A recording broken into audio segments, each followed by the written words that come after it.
আপনাদের প্রত্যেককে জানাই শুভ মহালয়ার শুভেচ্ছা।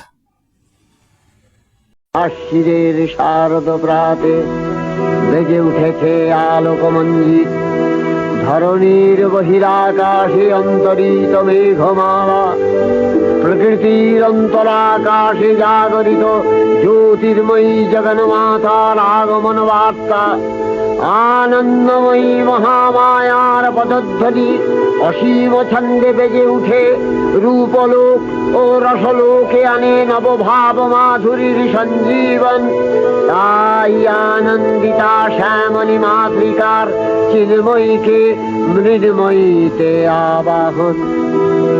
আজ চিৎশক্তি রূপিণী বিশ্বজননীর শারদশ্রী বিমণ্ডিতা প্রতিমা মন্দিরে মন্দিরে ধ্যান বোধিতা।